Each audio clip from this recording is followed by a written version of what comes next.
This is John F. Kennedy speaking to the American Newspaper Publishers Association on April 27th, 1961. The speech is "The President and the Press" is at the Waldorf Astoria. Mr. Chairman, ladies and gentlemen, I appreciate very much your generous invitation to be here tonight. You bear heavy responsibilities these days, and the article I read some time ago reminded me of how particularly heavily the burdens of present-day events bear upon your profession. You may remember that in 1851, the New York Herald Tribune, under the sponsorship and publishing of Horace Greeley, employed as its London correspondent an obscure journalist by the name of Karl Marx. We are told that foreign correspondent Marx, stone broke, and with a family ill and undernourished, constantly appealed to Greeley and managing editor Charles Dana for an increase in his munificent salary of $5 per installment, a salary which he and Ingalls ungratefully labeled as the lousiest petty bourgeois cheating. But when all his financial appeals were refused, Marx looked around for other means of livelihood and fame, eventually terminating his relationship with the Tribune and devoting his talents full-time to the cause that would bequeath to the world the seeds of Leninism, Stalinism, revolution, and the Cold War. If only this capitalistic New York newspaper had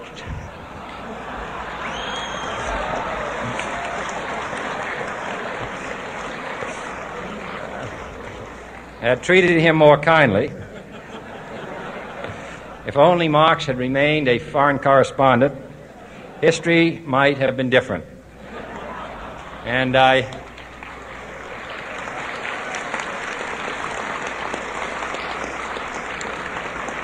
hope all publishers will bear this lesson in mind the next time they receive a poverty-stricken appeal from a small increase in the expense account from an obscure newspaper man.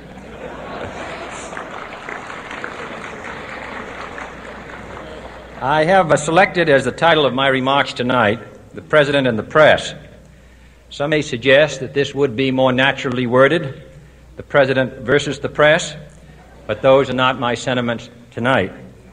It is true, however, that when a well-known diplomat from another country demanded recently that our State Department repudiate certain newspaper attacks on his colleagues, it was unnecessary for us to reply that this administration was not responsible for the press, for the press had already made it clear that it was not responsible for this administration.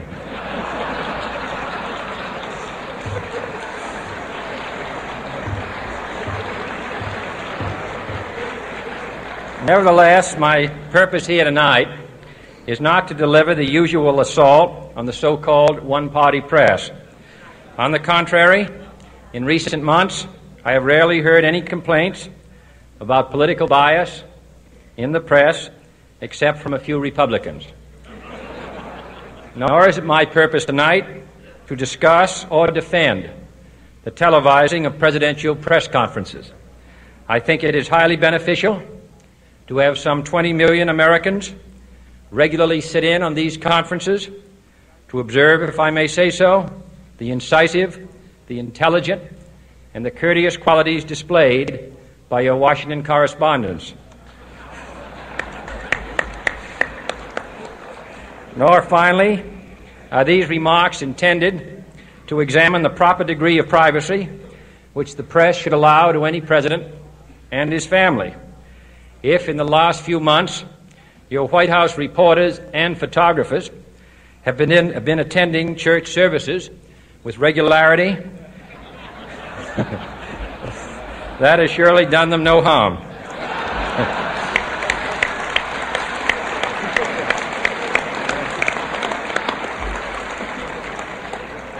On the other hand, I realize that your staff and wire service photographers may be complaining that they do not enjoy the same green privileges the local golf courses, which they once dared.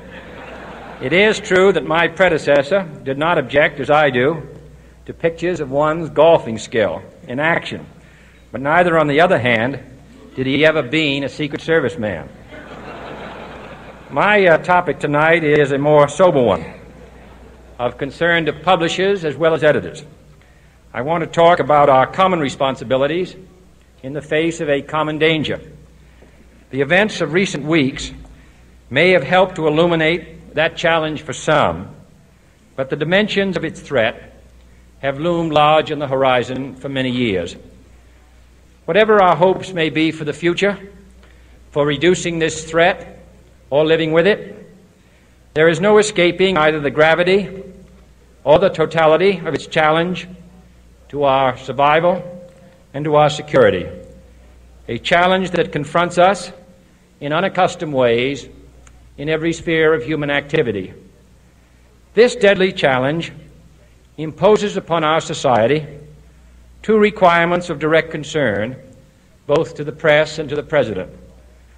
Two requirements that may seem almost contradictory in tone, but which must be reconciled and fulfilled if we are to meet this national peril. I refer first to the need for far greater public information, and second, to the need for far greater official secrecy. The very word secrecy is repugnant in a free and open society, and we are, as a people, inherently and historically opposed to secret societies, to secret oaths, and to secret proceedings. We decided long ago that the dangers of excessive and unwarranted concealment of pertinent facts far outweighed the dangers which are cited to justify it. Even today, there is little value in opposing the threat of a closed society by imitating its arbitrary restrictions. Even today, there is little value in ensuring the survival of our nation if our traditions do not survive with it. And there is very grave danger that an announced need for increased security will be seized upon by those anxious to expand its meaning to the very limits of official censorship and concealment. That I do not intend to permit to the extent that it's in my control. And no official of my administration, whether his rank is high or low, civilian or military, should interpret my words here tonight as an excuse to censor the news, to stifle dissent, to cover up our mistakes, or to withhold from the press and the public the facts they deserve to know. But I do ask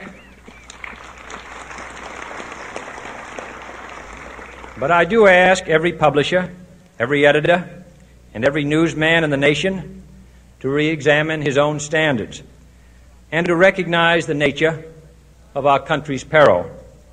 In time of war, the government and the press have customarily joined in an effort based largely on self-discipline to prevent unauthorized disclosures to the enemy.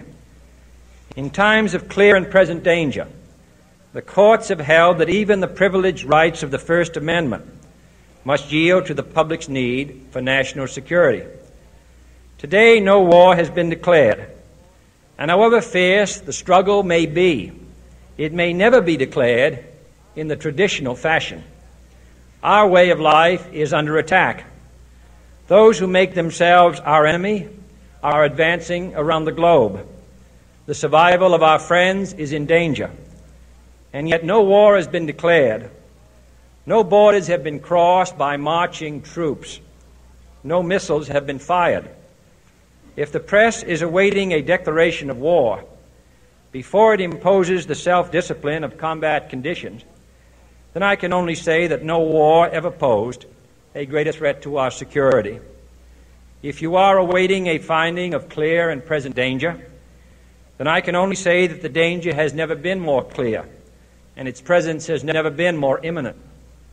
It requires a change in outlook, a change in tactics, a change in missions by the government, by the people, by every businessman or labor leader, and by every newspaper. For we are opposed around the world by a monolithic and ruthless conspiracy that relies primarily on covert means for expanding its sphere of influence, on infiltration instead of invasion, on subversion instead of elections, on intimidation that combines military, diplomatic, intelligence, economic, scientific, and political operations. Its preparations are concealed, not published. Its mistakes are buried, not headlined. Its dissenters are silenced, not praised. No expenditure is questioned, no rumor is printed, no secret is revealed. It conducts the Cold War, in short, with a wartime discipline no democracy would ever hope or wish to match. Nevertheless, every democracy recognizes the necessary restraints of national security, and the question remains whether those restraints need to be more strictly observed if we are to oppose this kind of attack as well as outright invasion.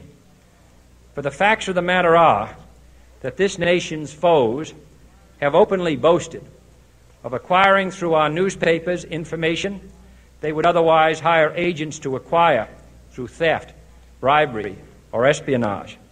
That details of this nation's covert preparations to counter the enemy's covert operations have been available to every newspaper reader, friend and foe alike.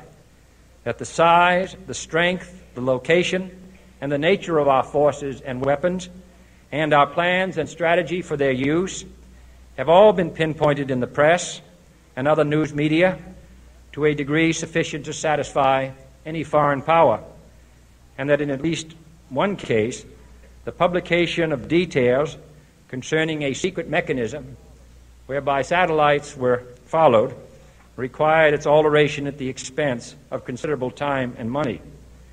The newspapers which printed these stories were loyal, patriotic, responsible, and well-meaning. Had we been engaged in open warfare, they undoubtedly would not have published such items. But in the absence of open warfare, they recognized only the tests of journalism and not the tests of national security. And my question tonight is whether additional tests should not now be adopted. That question is for you alone to answer. No public official should answer it for you. No governmental plan should impose its restraints against your will.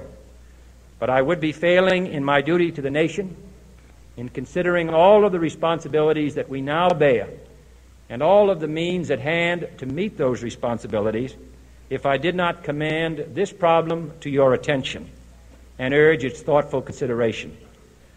On many earlier occasions I have said, and your newspapers have constantly said, that these are times that appeal to every citizen's sense of sacrifice and self-discipline. They call out to every citizen to weigh his rights and comforts against his obligations to the common good. I cannot now believe that those citizens who serve in the newspaper business consider themselves exempt from that appeal. I have no intention of establishing a new office of war information to govern the flow of news. I am not suggesting any new forms of censorship or new types of security classifications. I have no easy answer to the dilemma that I have posed and would not seek to impose it if I had one. But I am asking the members of the newspaper profession and the industry in this country to re-examine their own responsibilities, to consider the degree and the nature of the present danger, and to heed the duty of self-restraint which that danger imposes upon us all. Every newspaper now asks itself, with respect to every story, is it news? All I suggest is that you add the question, is it in the interest of national security? And I hope that every group in America, unions and businessmen and public officials at every level, will ask the same question of their endeavors and subject their actions to this same exacting test. And should the press of America consider and recommend the voluntary assumption of specific new steps or machinery, I can assure you that we will cooperate wholeheartedly with those recommendations. Perhaps there will be no recommendations. Perhaps there is no answer to the dilemma faced by a free and open society in a cold and secret war. In times of peace, any discussion of this subject and any action that results are both painful and without precedent. But this is a time of peace and peril, which knows no precedent in history. It is the unprecedented nature of this challenge that also gives rise to your second obligation, an obligation which I share, and that is our obligation to inform and alert the American people, to make certain that they possess all the facts that they need and understand them as well, the perils, the prospects, the purposes of our program, and the choices that we face. No president should fear public scrutiny of his program, for from that scrutiny comes understanding, and from that understanding comes support or opposition, and both are necessary. I am not asking your newspapers to support an administration, but I am asking your help in the tremendous task of informing and alerting the American people. For I have complete confidence